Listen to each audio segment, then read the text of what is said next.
Hello friends, Pandian ஸ்டோரில் என்ன நடக்குதுன்னு பார்க்கலாம் வாங்க. வீடியோவை ஸ்கிப் பண்ணாமல் கடைசி வரைக்கும் பாருங்கள். நம்ம சுடர் காலேஜுக்கு போய்கிட்டு இருக்காங்க. அவங்களுக்கு இன்றைக்கி எக்ஸாம் இருக்குது. அதனால் சாமி கும்பிட்டுட்டு போவோம் அப்படின்னு சொல்லிட்டு பக்கத்தில் உள்ள கோவிலுக்கு போகிறாங்க. சரி, சாமி கும்பிட்டுட்டு கொஞ்ச நேரம் உட்காடுறாங்க. சரி காலேஜுக்கு போகலாம், டைம் ஆகிடுச்சின்னு சொல்லிட்டு எந்திரிச்சு கிளம்பவும் உடனே இங்கே போகிறப்ப தான் பார்க்குறாங்க சரவணன் வந்து வராங்க. என்ன மாமா கோவிலுக்கு வராங்க, மாமா கிட்ட பேசலாமா வேண்டாமா அப்படின்னு சொல்லிட்டு தயங்கிக்கிட்டே அங்கேயே நின்றுக்கிட்டு இருக்காங்க நம்ம சுடர். நம்ம சரவணன் கரெக்டாக நேராக கோவிலுக்கு போனதும் அங்கே அஞ்சலி வந்து நம்ம சரவணனுக்காக வெயிட் பண்ணிக்கிட்டு இருக்காங்க.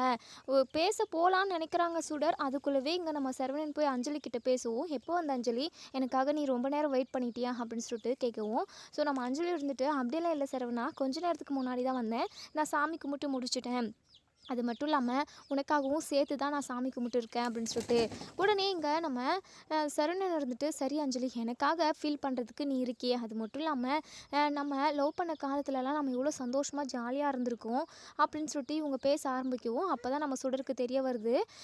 அப்போது சரவணன் மாமா கல்யாணம் ஆகிறதுக்கு முன்னாடியே லவ் பண்ணியிருக்காரு, அந்த லவ் பண்ண பொண்ணு இவங்க தானா, திரும்பவும் இவங்க ரெண்டு பேரும் எதுக்காக பேசணும் அப்படின்னு சொல்லிட்டு நம்ம சுடர் நிறையவே யோசிக்க ஆரம்பிச்சிடுறாங்க. சரி, என்னதான் பேசுகிறாங்க அப்படின்னு சொல்லிட்டு நம்ம பார்ப்போம் அப்படின்னு சொல்லிட்டு அங்கேயே நின்று கவனிக்கவும், இங்கே நம்ம அஞ்சலி இருந்துட்டு, இங்கே பாரு சரவணா, உன்னுடைய வாழ்க்கையுமே சீக்கிரமாகவே சரியாகும், நீ நினைக்கிற மாதிரி சந்தோஷமாக வாழ்வ சரவணா, அதுக்காக தான் நான் சாமிக்கிட்டேயுமே வேண்டியிருக்கேன், அது மட்டும் இல்லாமல் நீ சந்தோஷமாக இருந்த உன்னுடைய வாழ்க்கை நீ நினச்ச மாதிரி மாறிச்சு அப்படின்னா கண்டிப்பாக நான் தீ மிதிக்கலாம் அப்படின்னு சொல்லிட்டு வேண்டியிருக்கேன் சரவணா அப்படின்னு சொல்லிட்டு. இதை கேட்ட சரவணன் இருந்துட்டு, ஏன் அஞ்சலி, ஏன் இவ்வளோ கடுமையான வேண்டுதலெல்லாம் உனக்கு வேண்டவே வேண்டாம், எதுக்காக நீ இப்படி பண்ணுற அப்படின்னு சொல்லவும், இல்லை சரவணா, உன்னுடைய சந்தோஷம் எனக்கு ரொம்ப ரொம்ப முக்கியம் அப்படின்னு சொல்லிட்டு அஞ்சலி சொல்கிறாங்க. இதெல்லாம் பார்த்துக்கிட்டு இருந்த சுடருக்கு ரொம்பவே கடுப்பாக இருக்குது. இவங்க எதுக்காக மாமா கிட்ட தேவையில்லாமல் பேசணும், மாமாவுக்கு தான் கல்யாணம் ஆயிடுச்சுன்னு சொல்லிட்டு இவங்களுக்கு தெரியும்ல, அப்படி தெரிஞ்சுமே வலிஞ்சு வலிஞ்சு பேசிக்கிட்டு இருக்காங்க அப்படின்னு சொல்லிட்டு சுடர் பயங்கரமாக கடுப்பாகிறாங்க.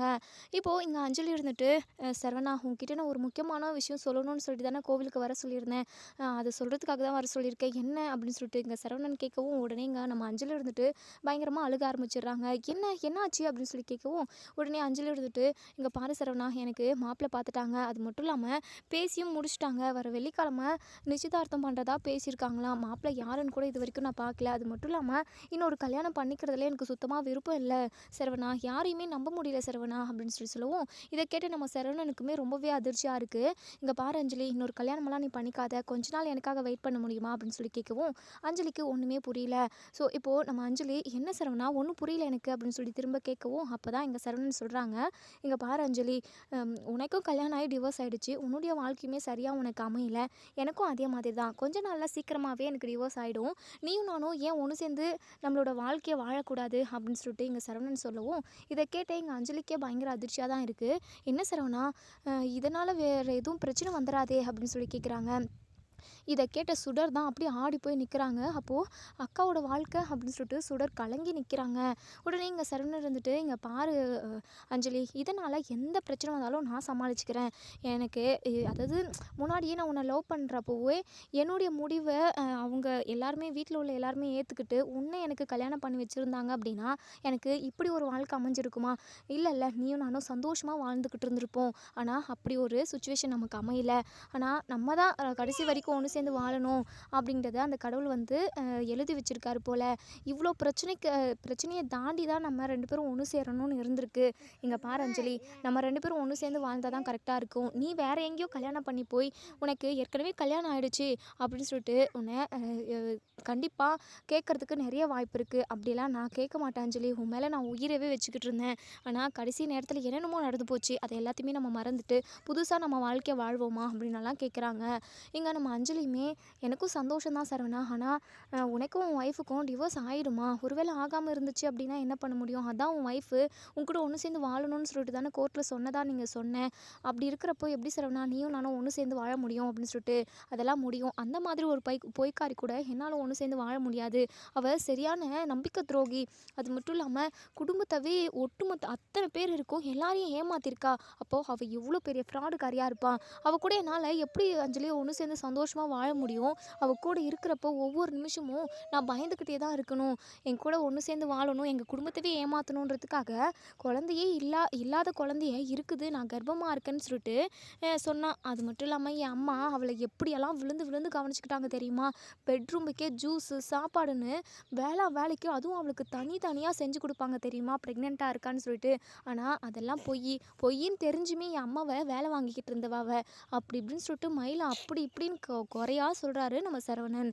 இதெல்லாம் கேட்டுக்கிட்டு இருந்த சுடருக்கு ரொம்ப அப்படியே நெஞ்சு வலியே வர மாதிரி இருக்குது. என்ன பண்ணுறது? அப்போது அக்காவோட வாழ்க்கை அவ்வளோதானா?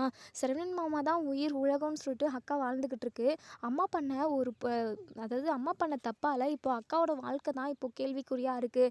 இப்போ சரவணன் மாமாவும் இன்னொரு கல்யாணத்தை பண்ணிக்கிட்டாங்க அப்படின்னா அக்காவோட நிலைமை என்னத்துக்கு ஆகுறது அப்படின்னு சொல்லிட்டு ஒவ்வொரு நிமிஷமும் அப்படி பதறிக்கிட்டு இருக்காங்க இங்கே நம்ம சுடர். இது விஷயமா என்ன பண்ணுறது? யார்கிட்ட இப்படி இதை சொல்லி அக்காவோட வாழ்க்கையை எப்படி காப்பாற்றுறது அப்படின்னு சொல்லிட்டு பல யோசனை நம்ம சுடருக்கு. இப்போது இங்கே நம்ம அஞ்சலி இருந்துட்டு யோசிச்சுக்கிட்டே இருக்காங்க. ஸோ நம்ம சரவணனும் என்ன அஞ்சலி, ஏன் இப்படி யோசிக்கிற? அப்போது என் கூட ஒன்று சேர்ந்து வாழ்கிறதுக்கு உனக்கு விருப்பம் இல்லையா அப்படின்னு சொல்லி கேட்கவும், நம்ம அஞ்சலி இருந்துட்டு அப்படியெல்லாம் இல்லை சரவணா, உன்னை எனக்கு எந்த அளவுக்கு பிடிக்கும்னு சொல்லிட்டு உனக்கே தெரியும். ஏதோ நம்மளோட சூழ்நிலை சரியில்லாததுனால தான் நமக்கு ஒரு கல்யாணம் நடந்து நம்மளோட வாழ்க்கை இப்படி இருக்குது.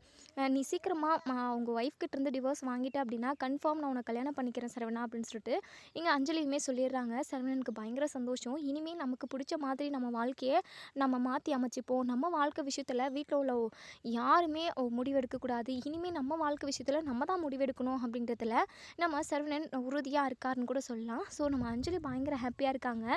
சரவணா, சரி சரவணா, நான் வீட்டில் போயிட்டு சொல்லிடுறேன். எனக்கு எந்த கல்யாணமும் வேணாம், நிச்சயதார்த்தம் வேணாம். கொஞ்ச நாள் போகட்டும். அதுக்கப்புறம் நம்மளை பற்றின விஷயத்த வீட்டில் சொல்லி நீயும் நானும் ஒன்று சேர்ந்து சந்தோஷமாக வாழலாம். ஃபஸ்ட்டு உனக்கும் உங்கள் ஒய்ஃபுக்கும் டிவோர்ஸ் ஆகணும். அதுக்கப்புறம் இது விஷயமா நான் வீட்டில் பேசுகிறேன். அது வரைக்கும் எனக்கு கல்யாணம் ஏற்பாடு பண்ணாங்க அப்படின்னா அது இதுன்னு சொல்லி ஏதாவது சொல்லி நான் கண்டிப்பாக அதை தள்ளி போட தான் செய்வேன். ரொம்ப நாளெல்லாம் முடியாது. சீக்கிரமாகவே உங்கள் ஒய்ஃப்கிட்ட இருந்து நீ டிவோர்ஸ் வாங்கிடணும் சரவணா அப்படின்னு சொல்லி சொல்கிறாங்க. கவலைப்படாத அஞ்சலி, உனக்கு நிறைய கஷ்டத்தெல்லாம் கொடுக்க மாட்டேன். சீக்கிரமாக அடுத்த இயரிங்கே கண்டிப்பாக எங்கள் 2 பேருக்கும் டிவோர்ஸ் நடந்துடும். அவள் பண்ண கொடுமைக்கெல்லாம் கண்டிப்பாக ஜட்ஜே பாவம் பார்த்து எனக்கு டிவோர்ஸ் வாங்கி கொடுத்துருவாங்க அப்படின்லாம் சொல்லி பேசிக்கிட்டு இருக்காங்க. உடனே இங்கே நம்ம அஞ்சலி நம்ம சரவணனோட நெஞ்சில் சாஞ்சிக்கிறாங்க. சரவணனுமே அவங்கள அணைச்சிக்கிறாங்க. இதை பார்த்த எங்கள் சுடருக்கு அப்படியே மூச்சு நின்று போகுது. உடனே ஒரு ஃபோட்டோ எடுத்துக்கிறாங்க. அவங்களுக்கு எக்ஸாம் இருக்குது, அது கூட அவங்களுக்கு ஞாபகத்துக்கு வரல. உடனே நேராக வீட்டுக்கு தான் போகிறாங்க. வீட்டுக்கு போயிட்டு பயங்கரமாக டென்ஷன் ஆகுறாங்க. வீட்டில் நம்ம மயில் இல்லை, ஏன்னா மயில் வந்து வேலைக்கு போயிருப்பா. அக்கா வேலைக்கு போயிருப்பாங்களே. சரி என்ன பண்ணுறது? அம்மா கிட்ட இந்த விஷயத்த சொல்லலாமா? அம்மா கிட்ட சொன்னோம் அப்படின்னா இது விஷயமா வேறு ஏதாவது அவங்க வீட்டில் போய் பிரச்சனை பண்ணால் அதுவும் மயிலக்காவுக்கு தான் பிரச்சனையாக வந்து முடியுமே. என்ன பண்ணுறது அப்படின்னு சொல்லிட்டு பயங்கரமாக யோசிச்சுக்கிட்டு இருக்காங்க. அப்போ தான் பாக்கியம் கிச்சனில் இருந்து வெளியே வரவும் சுடரை பார்த்துட்டு, ஏய் என்னடி, ஏன் காலேஜுக்கு போகலையா? இன்றைக்கி ஏதோ பயிற்சி இருக்குதுன்னு சொல்லி சொன்னேன், காலேஜுக்கு போகாமல் வந்து நிற்கிறேன் அப்படின்னு சொல்லிட்டு. அம்மா அது வந்துமா இன்றைக்கி எக்ஸாம் இல்லைம்மா, இன்றைக்கி எக்ஸாமை நாளைக்கு தள்ளி வச்சுட்டாங்க, இன்றைக்கி லீவ் விட்டுட்டாங்கம்மா, இன்றைக்கி வீட்டிலே இருந்து படிக்க சொல்லியிருக்காங்க அப்படின்னு சொல்லிட்டு இங்கே நம்ம சுடர் வந்து போய் சொல்லிடுறாங்க. முகமெல்லாம் ஒரு மாதிரி பதட்டமாக தெரியுது. திருட்டு முழிக்கிறாங்க. என்னடி மொழியே சரியில்லை, ஏதாவது தப்பு பண்ணியா அப்படின்னு சொல்லிட்டு. அம்மா நான் எதுக்காகம்மா தப்பு பண்ண போகிறேன், அதெல்லாம் ஒன்றும் இல்லை அப்படின்னு சொல்லிட்டு தயங்கிக்கிட்டே நிற்கிறாங்க. நெஞ்செல்லாம் படப்படன்னு அடிக்குது. அவங்க அதாவது மயிலோட வாழ்க்கையை நினச்சி சுடருக்கே ஒரு மாதிரி இருக்குது. ஏன்னா மயில் சரவணன் மேலே உயிரே வச்சுக்கிட்டு இருக்காங்க. எப்படியாவது சரவணன் கூட ஒன்று சேர்ந்துடணும் அப்படின்றதுக்காக தான் இங்கே பாக்கியம் சொன்னது எல்லாத்தையுமே கோர்ட்லேயும் போலீஸ் ஸ்டேஷன்லேயும் சொல்லி ஏமாந்து இப்போ அவங்களோட வாழ்க்கையே இப்படி இருக்கிறதுக்கு காரணமே நம்ம பாக்கியம் தான். பாக்கியம் வந்து நம்ம மயிலை பிளாக்மெயில் தான் பண்ணாங்க. நீ சரவணன் மாப்பிள்ளை கூட ஒன்று சேரணும் அப்படின்னா நான் சொல்கிறதெல்லாம் செய்யணும், அப்படி இல்லைனா நீ நடுத்தெருவில் தான் நிற்கணும், அவங்க எல்லாருமே உன்னை ஏற்றுக்கவே மாட்டாங்க, அப்படி இப்படின்னு என்னென்னமோ சொல்லி தான் நம்ம மயிலை வந்து சொல்ல வச்சாங்க. அப்படி இருக்கிற சுச்சுவேஷனில் எல்லா தப்புமே இங்கே பாக்கியத்து மேலே தான் சொல்லணும். நம்ம மயில் அப்பாவின்னு தான் சொல்லணுமே. இருந்தாலும் மயில் கொஞ்சம் சுயமாக யோசிச்சுருந்துருக்கலாம்.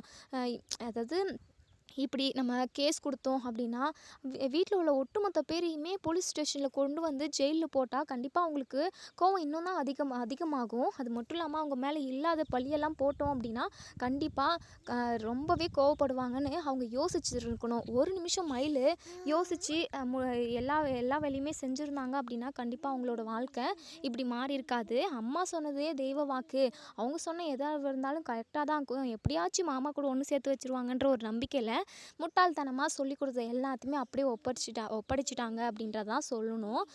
அப்படி இருந்ததுனால தானே இப்போ மயிலோட வாழ்க்கை இப்படி கேள்விக்குறியாக இருக்குது.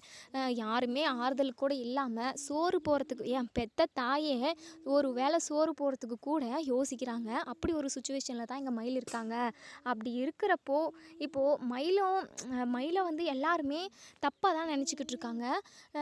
மயில் வேண்டவே வேண்டான்ற முடிவில் தான் எல்லாருமே ரொம்பவே உறுதியாக இருக்காங்க. இப்போது இங்கே நம்ம மயிலுமே வேலை முடிஞ்சு வீட்டுக்கு வந்துடுறாங்க. வீட்டுக்கு வந்ததுமே இங்கே சுடர் அக்கா அக்கா வாக்கா உங்ககிட்ட ஒரு முக்கியமான விஷயம் சொல்லணும் அப்படின்னு சொல்லிட்டு ரூம்குள்ளே கூட்டிகிட்டு போயிட்டு கதவை லாக் பண்ணிடுறாங்க. என்ன சுடர், எனக்கு டயர்டாக இரு போயிட்டு நான் குளிச்சுட்டு ஃப்ரெஷ்அப் ஆகிட்டு வரேன் அப்படின்னு சொல்லிட்டு. அக்கா அதுக்கெல்லாம் டைம் இல்லைக்கா, நான் உங்ககிட்ட ஒரு முக்கியமான விஷயம் பேசணும். உன்னுடைய வாழ்க்கையே போக போகுதுக்கா. நீ என்னைக்காவது ஒரு நாள் சரவணன் மாமா கூட ஒன்று சேர்ந்துருவேன் அப்படின்ட்டு ஒரு நம்பிக்கையில் தான் இருக்க. ஆனால் அது கடைசி வரைக்கும் நடக்கவே நடக்காது போலக்கா அப்படின்னு சொல்லிட்டு ரொம்பவே பதட்டமாக சொல்லவும், இதை கேட்ட எங்கள் மயில் உடஞ்சி போயிடுறாங்க. என்ன சுடர் சொல்கிற, ஏன் இப்படிலாம் நீ பேசிக்கிட்டு இருக்க, எனக்கு ஒன்றுமே புரியலையே அப்படின்னு சொல்லிட்டு இங்கே நம்ம மயில் வந்து திரும்ப திரும்ப கேட்கவும், இங்கே சுடர் வந்து அக்கா நான் எப்படி சொல்கிறதுனே எனக்கு புரியலக்கா. இதை நான் சொன்னேன் அப்படின்னா நீ இதை தாங்கிப்பியா அப்படின்றது கூட எனக்கு தெரியல. கண்டிப்பாக உன்னால் தாங்க முடியாதுக்கா. என்னால் உங்ககிட்ட சொல்லாமலும் இருக்க முடியல, சொல்கிறதுக்கும் ஒரு மாதிரி இருக்குக்கா அப்படின்னு சொல்லிட்டு. என்ன சுடர் என்னென்னமோ பேசிக்கிட்டு இருக்க, எனக்கு பதட்டமாக இருக்குது சுடர், என்னன்னு சொல்லு சுடர் அப்படின்னு சொல்லிட்டு இங்கே நம்ம மயில் கேட்குறாங்க. இப்போது சுடர் வந்து அந்த ஃபோனில் இருக்கிற ஃபோட்டோவை அங்கே நம்ம மயிலுக்கு காட்டுறாங்க. அதை பார்த்தேங்க மயில் அப்படியே உடஞ்சி போகிறாங்க. நெஞ்சு மேலே கையை வச்சுக்கிட்டு ஒரு மாதிரி மூச்சே ஒரு நிமிஷம் நின்ற மாதிரி இருக்குது, மயக்கம் வர மாதிரி இருக்குது. அக்கா என்னக்கா ஆச்சு அப்படின்னு சொல்லிட்டு. இல்லை மயில் ஒரு மாதிரி எப்படியோ இருக்குது அக்கா, கொஞ்சம் நீ தைரியமாக இருக்கா, அதான் நான் சொன்னேன். நான் இந்த விஷயத்த சொன்னேன் அப்படின்னா கண்டிப்பாக நீ தாங்க மாட்டியான்னு நான் அப்போவே சொன்னேன்ல. அக்கா என்னக்கா இது, மாமா இந்த பொண்ணு கூட பேசிக்கிட்டு இருந்தாங்க. அது மட்டும் இல்லாமல் அந்த பொண்ணு மாமா நெஞ்சிலெல்லாம் சாஞ்சுக்குச்சுக்கா அப்படின்னு சொல்லிட்டு. என்ன சொல்கிற சுடர், எங்கே பார்த்த நீ அப்படின்னு சொல்லி கேட்கவும், கோவிலில் தான்க்கா. அக்கா இவங்க 2 பேரும் கல்யாணம் பண்ணிக்க போகிறாங்களாம் அப்படின்னு சொல்லிட்டு. இதை கேட்ட மயில் என்ன சொல்கிற சுடர் அப்படின்னு சொல்லிட்டு பயங்கரமாக அழுக ஆரம்பிச்சிடுறாங்க.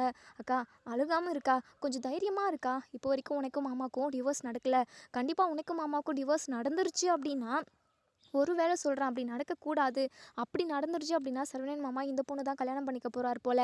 இவங்க 2 பேரும் பேசிக்கிட்டு இருந்ததை நான் கேட்டேங்க்கா அப்படின்னு சொல்லிட்டு நம்ம மயில் பயங்கரமாக அழுகுறாங்க. சுடரை கட்டி பிடிச்சிக்கிறாங்க. சுடர் நான் இப்போ என்ன பண்ணுவேன் சுடர், அவங்க கூட ஒன்று சேர்ந்துருவேன், எப்படியாவது ஒன்று சேர்ந்துருவேன். கோர்ட்டில் எனக்கு சாதகமாக தீர்ப்பு சொல்லுவாங்கன்னு சொல்லிட்டு நான் நம்பிக்கையாக இருந்தேன். ஆனால் மாமாவுக்கு இப்படி ஒரு எண்ணம் மனசில் இருக்குதே. ஐயோ கடவுளே, நான் யார்கிட்ட இதை எடுத்துகிட்டு போய் சொல்லுவேன் அப்படின்னு சொல்லிட்டு இங்கே நம்ம மயில் வந்து பயங்கரமாக அழுகுறாங்க. உடனே இங்கே நம்ம சுடர் வந்துட்டு அக்கா அழுகாதுக்கா, ஏதாவது பண்ணலாம். கோர்ட்டில் உனக்கு சாதகமாக தீர்ப்பு சொல்லணும். அதுக்கான வழி என்னவோ அதை தான்க்கா பார்க்கணும். கண்டிப்பாக டிவோர்ஸ்னு ஒன்று நடந்துருச்சு அப்படின்னா உனக்கு உன் வாழ்க்கை இல்லைக்கா, உன் வாழ்க்கை போயிடுச்சு அவ்வளோதான். அம்மாவோட பேச்சை கேட்டு கேட்டு உன் வாழ்க்கை இப்படி ஆகிப்போச்சேக்கா அப்படின்னு சொல்லிட்டு சுடருமே அழுகுறாங்க. இப்போது மயிலுக்கு என்ன பண்ணுறதுன்னு தெரியல. உடனே மீனாவுக்கு தான் கால் பண்ணுறாங்க. மீனாவோட ஃபோனு இங்கே செந்தில் கிட்ட இருக்குது. செந்தில் பார்த்துட்டு பயங்கரமாக டென்ஷன் ஆகுறாங்க. ஃபோனை கட் பண்ணி விட்டுறாங்க. மயிலுக்கு ஒன்றுமே புரியல. என்ன மீனா ஃபோனை கட் பண்ணி விடுறா, எப்பவுமே இப்படி பண்ண மாட்டாளே. ஐயோ மீனா ஃபோன் எடு மீனான்னு சொல்லிட்டு திரும்பவும் கால் பண்ணவும், உடனே இங்கே செந்தில் இருந்துட்டு மீனா எதுக்காக இந்த மயில் ஃபோன் பண்ணிக்கிட்டே இருக்காங்க, இவங்களுக்கு என்ன தான் பிரச்சனையா, ஏன் உன்னை விடவே மாட்டாங்களா, என்ன நீ அவங்களுக்கு சொல்லி வச்சியா சரவணன் அண்ணன் கூட ஒன்று சேர்த்துருவேன்னு சொல்லிட்டு, அதுக்காக தான் இவங்க ஃபோன் பண்ணிக்கிட்டே இருக்காங்களா அப்படின்னு சொல்லிட்டு செந்தில் சண்டைக்கு பிடிக்கவும், உடனே மீனா இருந்துட்டு ஏங்க அதெல்லாம் ஒன்றும் இல்லைங்க, வேலை விஷயமா ஏதாவது கேட்பாங்க, ஏதாவது டவுட் இருந்தால் கேட்பாங்க, மற்றபடி வேறு ஒன்றும் இல்லைங்க. நீங்கள் நினைக்கிற மாதிரியெல்லாம் நான் அப்படியெல்லாம் அவங்கக்கிட்ட வாக்கெல்லாம் கொடுக்கல. ஃபோனை கொடுங்க அப்படின்னு சொல்லிட்டு ஃபோனை எடுத்துகிட்டு போயிட்டு ரூம்குள்ளே உள்ளே போயிட்டு பேசுகிறாங்க. நம்ம செந்தில் சைலண்ட்டாக பயங்கர டென்ஷனோடு நின்றுக்கிட்டு இருக்கவும், இங்கே நம்ம மீனா வந்து ரூம்குள்ளே உள்ளே போயிட்டு பேசவும், சொல்லுங்கக்கா என்னாச்சு அப்படின்னு சொல்லி கேட்குறாங்க. உடனே மயில் பயங்கரமாக அழுகுறாங்க. மீனா உன்னை இப்போது எனக்கு நேரில் பார்க்கணும் போல் இருக்குது, நீ பக்கத்தில் உள்ள அம்மன் கோவிலுக்கு வருவியா அப்படின்னு சொல்லிட்டு. என்னக்கா இந்நேரத்துக்கா, அவங்கக்கிட்ட நான் என்ன சொல்லிட்டு வரதுனே தெரியல அப்படின்னு சொல்லவும், மீனா ப்ளீஸ் மீனா இப்போ மட்டும் நான் உன்னை பார்க்கல அப்படின்னா நான் செத்தே போயிடுவோம் மீனா அப்படின்னு சொல்லிட்டு அழுகுறாங்க. அக்கா என்னக்கா பிரச்சனை, மீனா வா மீனா அப்படின்னு சொல்லிட்டு. சரிக்கா நீங்கள் இருங்க நான் வரேன் அப்படின்னு சொல்லிட்டு ஃபோனை வச்சுட்டு வெளியே வரவும் பேக்கெல்லாம் எடுத்து மாட்டுறாங்க. என்ன இடத்துக்கு எங்கே போகிறேன் அப்படின்னு சொல்லிட்டு செந்தில் கேட்குறாங்க. ஏங்க உடனே நான் வந்துடுறேங்க அப்படின்னு சொல்லிட்டு செந்திலோட பேச்சை கேட்காம செந்தில் பேச்சை மீறி இங்கே நம்ம மீனா மயிலை பார்க்குறதுக்காக அம்மன் கோவிலுக்கு போகிறாங்க. நம்ம மயில் மீனா வந்ததுமே மீனாவை கட்டி பிடிச்சிக்கணும் பயங்கரமாக அழுகுறாங்க. அக்கா என்னக்கா ஆச்சு, ஏன்க்கா இப்படி அழுகுறீங்க, எதுக்காக இப்போ உடனே கிளம்பி வர சொன்னீங்க அப்படின்னு சொல்லி கேட்குறாங்க. மீனா போச்சு, என் வாழ்க்கை ஃபுல்லாக போச்சு மீனா அப்படின்னு சொல்லிட்டு, அக்கா என்னன்னு சொல்லுங்கக்கா அப்படின்னு சொல்லவும், அப்போ தான் அந்த ஃபோட்டோவை காட்டுறாங்க. இவங்க 2 பேரும் கல்யாணம் பண்ணிக்க போகிறாங்களாம். இவ யார் மீனா அப்படின்னு சொல்லி கேட்கவும், உடனே இங்கே நம்ம மீனா பயங்கரமாக அதிர்ச்சி ஆகுறாங்க. அன்னைக்கு இவங்க கூட தானே சரவணன் மாமா பேசிக்கிட்டு இருந்தாங்க. இவங்களோட ஃபோட்டோ அதுவும் கட்டி பிடிச்சிக்கிட்டு இருக்க மாதிரி இருக்குது. இந்த ஃபோட்டோ எப்படி இவங்களுக்கு கிடச்சிச்சு அப்படின்னு சொல்லிட்டு மீனா பயங்கரமாக யோசிக்கிறாங்க. உடனே நம்ம மீனா இருந்துட்டு, என்னக்கா இந்த ஃபோட்டோ எப்படி வந்துச்சு? என்ன இது ஃபேக்கா, இது உண்மையா அப்படின்னு சொல்லி கேட்கவும், இது உண்மைதான். சுடர் காலேஜுக்கு போகிறப்போ கோவிலுக்கு போயிருக்கா சாமி கும்பிட்றதுக்காக. அங்கே தான் சரவணன் மாமாவும் இந்த பொண்ணும் கட்டி பிடிச்சிக்கிட்டு இருந்துக்கிட்டு இருக்காங்களாம். அது மட்டும் இல்லாமல் எனக்கும் சரவணன் மாமாக்கும் டிவோர்ஸ் ஆகிடுச்சு அப்படின்னா இவங்க 2 பேரும் கல்யாணம் பண்ணி பார்க்கலாம் அப்படின்னு சொல்லிட்டு எங்கள் மயில் அழுதுகிட்டே சொல்கிறாங்க. இதை கேட்ட மீனாவுக்கு பயங்கர அதிர்ச்சியாக இருக்குது. என்னக்கா சொல்கிறீங்க அப்படின்னு சொல்லிட்டு, ஆமாம் மீனா, சுடர் இப்படி வந்து என்கிட்ட சொன்னதுமே எனக்கு மூச்சே நின்று போச்சு தெரியுமா? மீனா அவ்வளோதானா, என் வாழ்க்கை அவ்வளோதானா? அவங்க கூட என்னைக்காவது ஒரு நாள் நான் ஒன்று சேர்ந்துருவேன்ற ஒரு நம்பிக்கையில் தான் நான் உயிரோடவே இருக்கேன். அப்படி இருக்கிறப்போ மாமா இன்னொரு கல்யாணம் பண்ணிக்கலான்னு சொல்லிட்டு முடிவெடுத்துட்டாங்க. எனக்கு ரொம்ப பயமாக இருக்குது மீனா. எனக்கு உயிரோடு வாழ்கிறதுக்கே பிடிக்கல, நான் செத்து போயிடவா அப்படின்னு சொல்லிட்டு இங்கே நம்ம மயில் வந்து கேட்கவும், ஸோ நம்ம மீனா பயங்கரமாக யோசிக்கிறாங்க. அக்கா நீங்கள் கவலைப்படாதீங்கக்கா, உங்கள் 2 பேருக்கும் டிவோர்ஸ் ஆனதான் கல்யாணம்னு ஒன்று பேச்சே சரவணன் மாமா எடுக்க முடியும். அது வரைக்கும் எதுவுமே பண்ண முடியாது. நீங்கள் கொஞ்சம் தைரியமாக இருங்க. கோர்ட்டில் கேஸு எப்படி போகுது, யார் பக்கம் தீர்ப்பு வருதுன்னு சொல்லிட்டு கொஞ்சம் பொறுமையாக பார்ப்போம். அதுக்கப்புறம் என்ன பண்ணணுமோ அதை பண்ணலாம் மீனா. மயிலக்கா ப்ளீஸ்க்கா நீங்கள் அழுகாதீங்க அப்படின்னலாம் மீனா சொல்லவும், மயில் இருந்துட்டு, இல்லை மீனா, இதை என்னால் ஏற்றுக்கவே முடியல. நான் இப்போவே போய் சரவணன் மாமாக்கிட்டே இது விஷயமா கேட்குறேன். இதை நான் விடவே மாட்டேன் அப்படின்னு சொல்லிட்டு, உடனே இங்கே நம்ம மீனா இருந்துட்டு, இங்கே பாருங்கக்கா, நீங்கள் கொஞ்சம் பொறுமையாக இருங்க, தைரியமாக இருங்க. கோர்ட்டில் தீர்ப்பு வரட்டும். அதுக்கப்புறம் நம்ம என்ன பண்ணலாமோ அதை பண்ணிக்கலாம்க்கா. அது வரைக்கும் எதுவும் பண்ண முடியாது. கொஞ்சம் பொறுமையாக இருக்கா, நான் இது விஷயமா ஏதாவது பண்ண முடியுமான்னு பார்க்குறேன். சரிங்கக்கா, நீங்கள் வீட்டுக்கு போங்க, நான் நாளைக்கு உங்களுக்கு கால் பண்ணுறேன் அப்படின்னு சொல்லிட்டு நம்ம மீனாவுமே வீட்டுக்கு கிளம்பி போயிடுறாங்க. இங்கே மயில் அழுதுகிட்டே இருக்காங்க வீட்டில். பாக்கியா இருந்துட்டு, என்னடி எதுக்காக இப்படி ஒப்பாரி வச்சுக்கிட்டு இருக்க? ஏற்கனவே இருக்கிற கடன் தொல்லையெல்லாம் பத்தலையா? நீ வேற அழுது மூதியவை வீட்டுக்கு கூட்டிகிட்டு வரியாடி அப்படின்னு சொல்லிட்டு இங்கே பாக்கியம் பயங்கரமாக கோவப்படுறாங்க. உடனே இங்கே மயில் இருந்துட்டு, உனக்கு என்னம்மா, எனக்கு அழுகிறதுக்கு கூட உரிமை இல்லையா அந்த வீட்டில்? சாப்பாடு போகிறதுக்கு தான் அத்தனை ஆயிரம் கேள்வி கேட்குற. அதுக்காகவே நான் வேலைக்கு போய் உனக்கு பணத்தை சம்பாதிச்சிருந்து கொடுக்குறேன்னு சொல்லியாச்சு. என்னால் நினச்சா கூட அழுகக்கூடாதா? அழுகிறதுக்கு கூட உன்னை கேட்டுட்டு தான் அழுகணுமா? நான் இப்படி கஷ்டப்பட்டு அழுதுகிட்டு இருக்கேன் அப்படின்னா அதுக்கு நீதாம்மா காரணம். என் வாழ்க்கையவே மொத்தமாக குழி தோண்டி புதைச்சிட்ட. உன்ன மாதிரி ஒரு தாயை நான் எங்கேயுமே பார்த்ததில்ல. பேய் மாதிரி இருக்கம்மா நீ அப்படின்னு சொல்லிட்டு எங்கள் மயில் பயங்கர கோவத்தில் எங்கள் பாக்கியத்தை கண்டுபிடிக்க பேசவும், யாரை பார்த்துடி பேயின்ற? உன்னை பெத்தல்ல, அதுக்கு நான் தாண்டி உட்காந்து தலைமையில கையை வச்சுக்கிட்டு அழுகணும். நீ எல்லாம் ஒரு பிள்ளையாடி, சே தொல்லடி நீ அப்படின்னு சொல்லிட்டு, போதும் நிறுத்துமா அப்படின்னு சொல்லிட்டு பயங்கரமாக அழுதுகிட்டே இருக்காங்க. சுடர் இருந்துட்டு, போதுமா, ஏம்மா இப்படி அக்காவை திட்டிக்கிட்டே இருக்க அப்படின்னு சொல்லிட்டு கேட்குறாங்க. பின்ன இவன் நடு வீட்டில் இப்படி வச்சு உட்காந்து ஓலம் போட்டுக்கிட்டு இருந்தா என்னடி சொல்ல?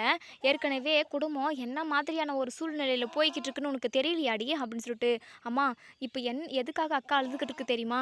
சரவணன் மாமா இன்னொரு பொண்ணை கல்யாணம் பண்ணிக்க போகிறாங்களாம் அப்படின்னு சொல்லிட்டு. இதை கேட்ட எங்கள் பாக்கியம் பயங்கரமாக ஷாக் ஆகுறாங்க. என்னடி சொல்கிற அப்படின்னு சொல்லி கேட்கவும், நடந்த எல்லாத்தையுமே சொல்கிறாங்க. பாக்கியத்துக்கு பயங்கரமாக கோவம் வருது.